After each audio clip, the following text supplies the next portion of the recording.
You're listening to the Better Relationship After Baby podcast, where we believe that your relationship can be stronger than ever after having a baby. It just takes tools, conversations, and support to help you get there.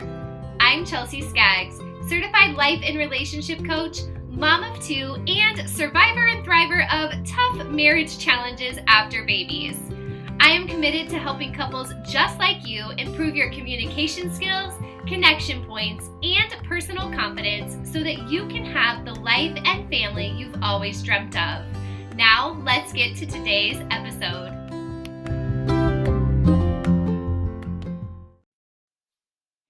Today, we are laying some foundations by getting into one of the concepts I find changes the game of communication with a lot of my couples. Today, we are talking about internal and external processing styles. What does it mean to be an internal processor? What does it mean to be an external processor? And how do these dynamics play out in our relationship? I'm Chelsea Skaggs of the WTF Trimester, and we are going to use today's skill to have better relationships after baby. So if this is something you have already worked on or already thought about, stick around because I am sure there's going to be something new that helps you to tweak even more and have even better success with your communication with your partner. And if you've never heard these terms, internal and external processor, well, you're in for a treat. And this is going to blow your mind as you consider a recent argument pattern you've been in, a time when maybe you felt resentful towards your partner, or a decision that you are just struggling to make together. So let's cut to the chase here. These are very generalized terms, right? Like, obviously, there are not just two camps that people live in all the time when it comes to taking in and processing information. So don't at me like, hey, Chels, I don't exactly fit in one of these. I don't want you to exactly fit into one of these, but I'm giving two generalized buckets here as a way for you to see yourself, to see your partner, and to see how you work together. So an internal processor, this is the person who takes in information and they might sit on it for a while.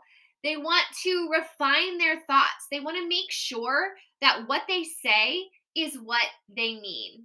An internal processor is the person who is going to think through a million things in their head, but when they say 10 or 20 of those things, you know that it's purposeful and you know that it's potent. On the other hand, my external processors, you are the ones who want to get it out of your head and get it off of your chest and then make sense of it. I am you. You're the person who maybe says 1,000 things, but in reality, you only mean 10 of them. It's just that getting it out there outside of yourself helps you to make sense of it and then figure out how to move forward. I'm going to pick on you for a little bit, no matter which camp you're in. So, my internal processors, let's talk about things that are really strong when it comes to communication with you and some things that can make it difficult for your partner. And I'm not going to leave you hanging. I will give you a tip to increase the ways and times that you and your partner are able to really be cohesive, work together, and respect each other's style. So, internal processor, what is great about you is that you come to the table prepared. No one has to guess through if you're saying what you mean when you have had time to process and think through the conversation or discussion point. So, you are bringing that to the table. It helps for the actual conversation to be more concise, more to the point, less guessing, and your words are potent. Now, the frustrating thing about you sometimes is that you can walk away from a conversation in order to have time to gather your thoughts, and you may leave your partner hanging. Your partner may feel deserted. They may feel like you are leaving them to finish the conversation or make a decision on their own. They may feel like you aren't giving them what they need to be able to relax and move on from the conversation. My external processors, let's talk about your strengths and where you can be hella frustrating to your partner. So, you have the strength of sticking with the conversation. You're there, there's some back and forth. You are looking at things from all different angles. You're giving the people in the conversation these different points of view, and that can be really helpful.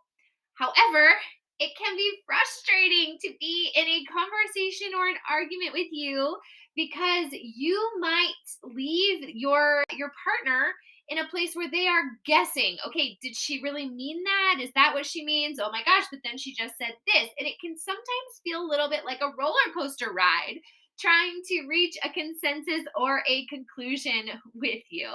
So, the good news and the bad news is that both of these styles, in their generalized camps, can be super helpful and both of them can be super annoying. Let's just go ahead and normalize that you're annoying is not any less annoying than your partner's annoying, and there's no annoying competitions here. There's no right or wrong. There's no best or least annoying processing style. There is, however, different ways that we approach conversations, discussions, arguments, and decisions. And being aware of this helps us to work together as a team by knowing our strengths, knowing what we need, having the space to advocate for what we need, and then being able to work together as two different separate humans who both bring something to the table. Okay, so here's where I want you to take some copious notes, and it's going to be short. If you are an internal processor, you want to step away from the conversation. You don't want to be nagged. You don't want your partner to be like, are you ready yet? Did you figure that out? Did you think about that? Was that enough time? Because that is just going to make you lose your effing mind and you're going to become annoyed and you're probably then going to withdraw from the conversations. In order to avoid that, here's what I want to offer you. When you need to step away, and partners, it's really important that we honor this need. But internal processor, when you need to step away, you need to step away in a way, in a mode that gives your partner the reassurance that you are not leaving them in the conversation, but that you have the intent and it is scheduled for you to return to the conversation. So a compromise might be, I need to step away from this conversation for 30 minutes, but I'm going to set a timer for 30 minutes and then I'm going to come back with my more refined thoughts. Or maybe it is, I'm not able to reach a decision right now. I feel like there are some things I haven't thought about. Can we make that decision at our meeting on Sunday night? Or can we put some time in the calendar Friday after work to revisit this conversation? Okay, so what this does is it respects your need to have space to process information and come up with your response, but it also does not leave your partner, especially if they're an external processor, it does not leave them hanging, feeling like they cannot move on with their life until you're ready to come back to the conversation. So, internal processors, your homework, your job, what I want you to be mindful of is respecting your need to step away from the conversation to internally process, but doing so in a way that honors your partner's desire and need to reach a conclusion and to know that that is scheduled, that that is prepared for you to come back and reach that conclusion. My external processors, here's where this can be frustrating. Your partner may feel like you are pushing them, like you are not respecting them, like you are not giving them the space they need. And one of two things might happen. One, they're going to just agree with you and go with what you've said and then resent the fact that their voice wasn't able to be represented and heard in the conclusion of a conversation or an argument or a decision being made. Or you might push your partner to the point where they just blow up and they seem like a total a-hole and you're shocked by it because they feel as though they have not been respected. So External processors, you deserve the space and the right to externally process. Okay. I am you. I feel you. However, you cannot run all over other people in order to do this. And we have to be mindful of respecting someone else's style and needs. So, for my external processors, a couple of tips for you.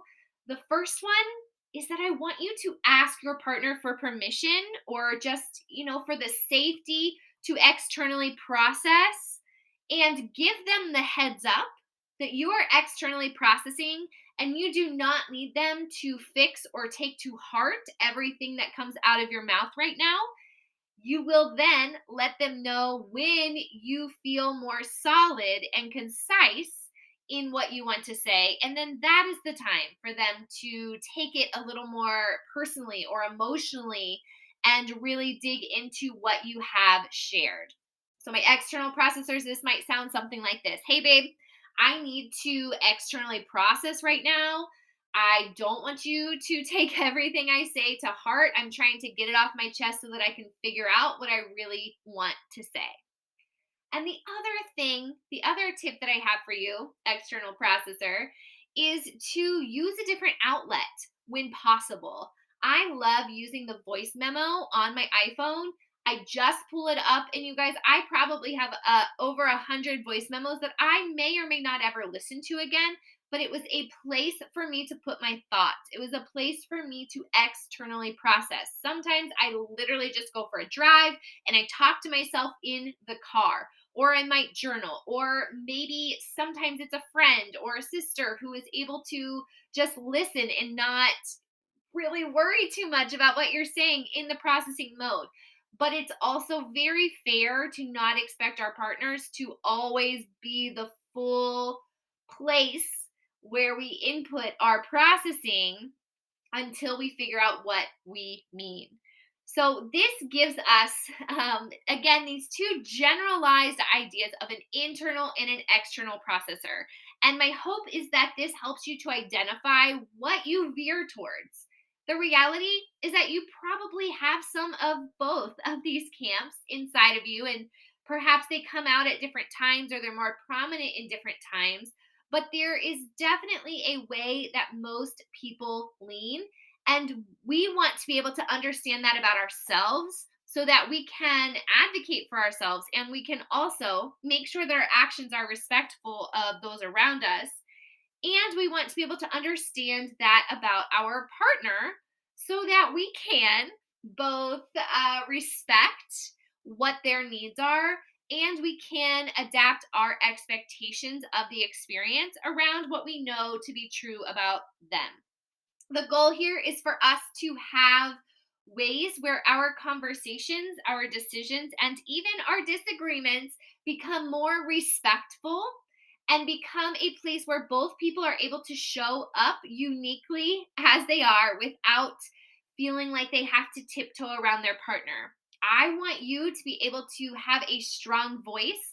I also want you to be able to have strong listening ears and compassion and understanding for your partner. And so, by recognizing where we may do things the same or we may do them very differently, this gives us the opportunity to instill more teamwork and respect into our communication.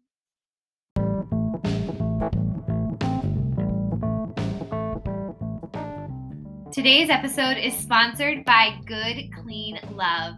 At Good Clean Love, you can get everything you need for feminine hygiene, intimacy hygiene, and extra fun like oils and candles to add to the romance without the nasty toxins. If you have not looked at the toxins and ingredients that are in many feminine and intimacy hygiene products, including lubrication and beyond, you've got to figure out what you're putting in and on your body and make some better choices because you deserve it. To check out everything they have to offer, go to bit.ly/WTF Good Clean Love. That's bit.ly/WTF Good Clean Love. You can also find that in today's show notes.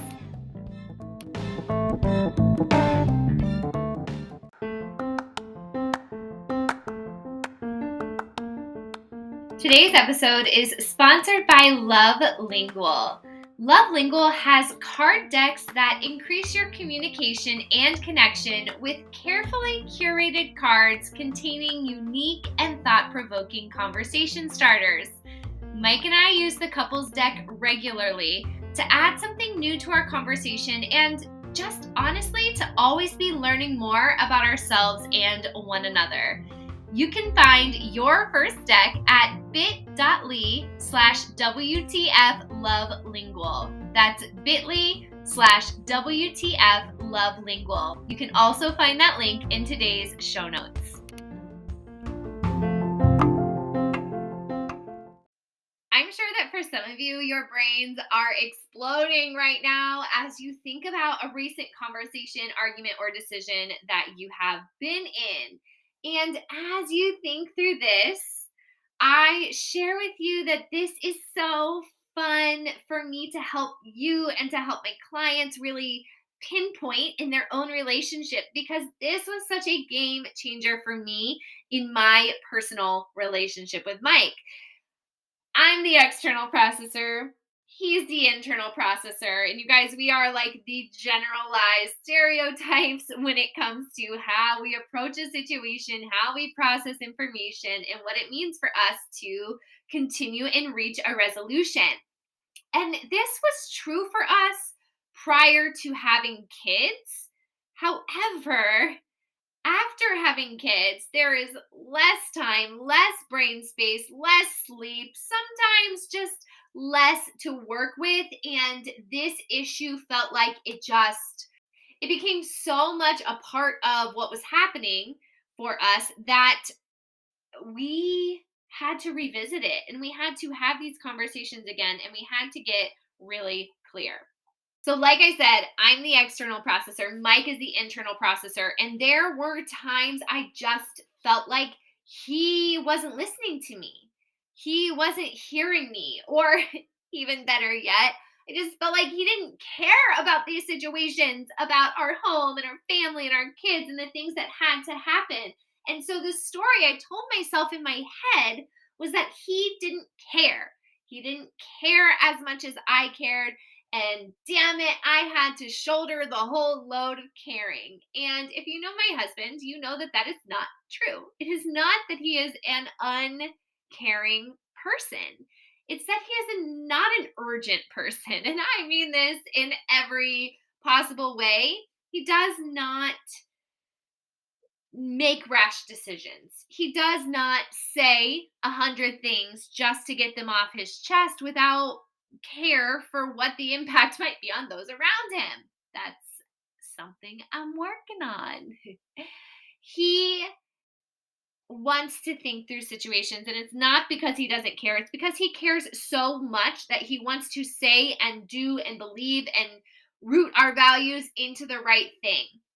So this was a lot of arguments. This was a lot of Mike finally taking a drive to get away and me like stewing. You guys, I would like pace back and forth in the kitchen and just stew over it and wonder why he wasn't caring and tell myself that I couldn't even do anything else. I couldn't eat. I couldn't plan for my next day. I couldn't pack a bag. I couldn't even exist until he came back and we had a resolution, because I was pinning that on him because he was walking away or because he was taking a break from the conversation. I couldn't do all of these things. And the reality is that that was me. That was my anxiety. That was the story I was choosing to tell myself. I had the capability to do all of these other things. I didn't have to stay in that place and feel stuck until he came back. 99% of the decisions we make are not urgent or life altering forever. And so after a few times of this, I don't know, I lost count, but after a few times of this, after our first baby, we really knew we had to figure this out again. We had to figure out where we were not connecting, where we were not communicating well, and how we could be a better team. And this took exactly these things that I shared with you guys. He needs time to process, and I had to learn to respect that and not hate that about him. I had to learn that I get the best version of him when he is able to gather his thoughts and bring his best to the table. And so I asked him to give me a timeline, give me a set time when he would come back and revisit the conversation, meaning I could go on about my life knowing there was a basket, a bucket, a place where this conversation was set down and had the intention of being picked back up. And on the contrary, Mike, who took things very personally at first, had to give me some of the space and respect to get things off of my chest without having to explain them or without defending himself or any of that. And I had to be able to externally process. Now, this does not mean be a bitch. This does not mean hurl insults and just spew hate. Okay. This is still a place where boundaries may have to be set if your external processing is a little on the jaded side. But what he learned to do was to give me that space to process, to let me know if he couldn't hold that space for me. And that's not frequently, but every now and then he tells me that that's not where he can hold space. And I go use a voice memo or whatever. Then he had to know that I don't mean everything that I say at first, and it was going to require some refining before it was the actual content, thoughts, and opinions that we would work with. And so for him, I gave him the warning that I needed to externally process. Please don't take this personally. These are things I'm trying to get off my chest. And this is constant refinement. So I don't care if you have been talking about this for 20 years or 10 years or 5 years or 2 years, or you're hearing this for the first time. This is constant refinement as we work to be a team and respect our partners. But I wanted to give you a little insight of what that was like for us and normalize that, yes, these are things we come up upon as we enter our relationship or marriage or whatever that is for you. But these things can be so escalated when a baby comes into the picture for a number of reasons, but less time, less sleep, less energy, and more decisions to make are some pretty big ones. And over the last 5 years, Mike and I have really dug into this, and this is how it has played out for us. And that doesn't mean that it's still perfect every single time, but it means that we have built more and more tools by getting to know ourselves and our tendencies, by getting to know our partners and their tendencies, and by respecting those and adjusting our expectations so that we could have teamwork kind of communication. Now, if this is something that is, just blowing your mind and you're seeing all the ways that this could create some change for you, then let's continue the conversation specifically about internal and external processing. And I would be more than happy to share how this small tweak could lead to even more change and growth in your communication. Okay, you guys, you have permission to set new boundaries. You have permission to have new patterns and tendencies. You have permission to let go of old versions of yourself and your partner. And also, you have the responsibility to do that in a respectful way toward your partner, to respect their boundaries and expectations, and to really lean into being a great teammate and partner as you navigate relationships after baby and we make them better.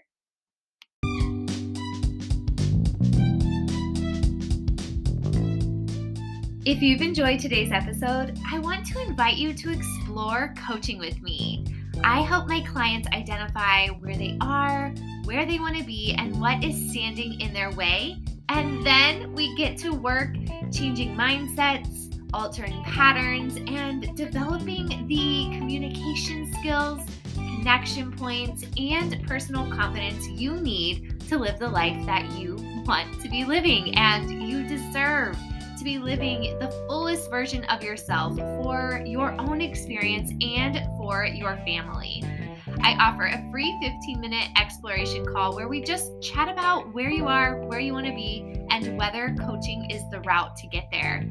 You can schedule that free call at bit.ly/WTFChels. That's bit.ly/WTFChels. And I cannot wait to chat with you.